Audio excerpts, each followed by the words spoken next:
What's up, YouTubers? Broadcasting from the Sunshine State, Florida, and it is hot today. I mean, ridiculously hot. I've been spending most of the day by the pool, so that's the reason for the sunburned face. Actually, that's what I've been doing a lot of this summer so far. A lot of days at the beach and by the pool. And anyway, so I guess you guys might be wondering who I am. Um, I'm nobody. So I guess your next question would be, what's a nobody doing broadcasting on YouTube? Well, I don't know. I guess partly it's for my own personal reasons, and maybe so I can, partly because I'm hoping that maybe somebody else will see it and I can help somebody else out who's going through what I'm going through or what I've been going through. Um, Basically, I put it to you like this: 10 years ago, at this time, I was in tip-top shape. um, I was working out as far as rollerblading every day, doing the sit-ups and the push-ups, and I was 118 pounds, and it wasn't all, skin and bones. It was definitely, everything was cut nicely. And um, then I met my soon-to-be ex-husband, um, and took on his terrible eating habits.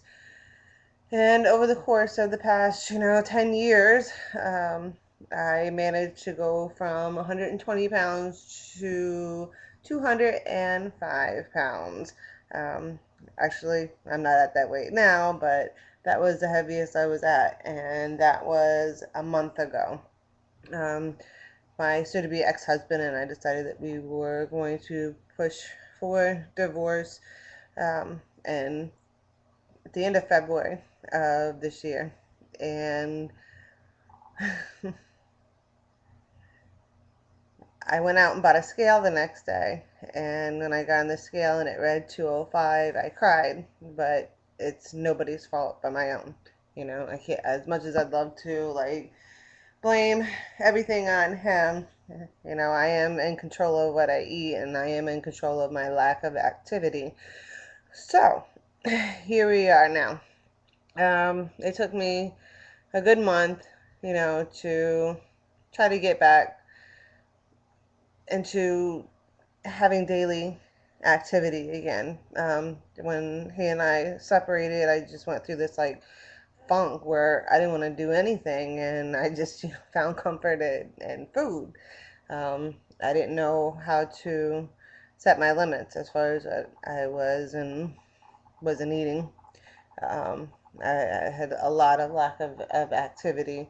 Um, and I was drinking, as far as soda, I was drinking probably at the very least 8 cans of soda a day. And I'd been doing that for over a year. I don't know if anybody's ever noticed, but on the caloric intake of a can of Coke is 140 calories. Times that by 8. So, let's see, we're in June. At the beginning of May, I decided to cut out Coke, starting there. And this is when I was at 205 pounds. After doing that for a month, I managed to lose 7 pounds. So right now I am at 198. But anyway, basically, not to get off track here, but the reason why I'm doing this broadcast is, I throughout the years I've tried every single fad diet, every single diet pill, and it was my weight's always yo-yoed back and forth. So, but as soon as I got to the weight that I wanted to be at, or smaller than what I was, I'd always go back to the bad habits. And I don't know, I guess this is sort of, a challenge for myself. I'm challenging myself if I have to be in front of millions of people viewing me on YouTube, and I don't want to make a fool of myself. But you know what? I know how you people on YouTube work. So, feel free. You're gonna probably make fun of me and call me names, and you know what? You couldn't call me anything worse than what I've called myself over the years. So. Feel free. It just encourages me more. But yeah, definitely if you want to send your support to me, that'll be great too. Um, but it's been a long battle, and I'm ready to, you know, get healthy again. And I definitely like to help somebody else that thinks that they maybe can't do it. And don't get me wrong, I'm not saying anything against being big. Believe me, there are some beautiful big women out there. But for me personally, I don't like what I see when I look in the mirror. Um, and for health purposes as well, diabetes runs in my family, and I definitely don't want that. My stepfather just passed away last month because his diabetes were out of control. So I've seen what it can do. I want to be healthier. Um, so enjoy the ride with me. I'll be broadcasting. See you soon.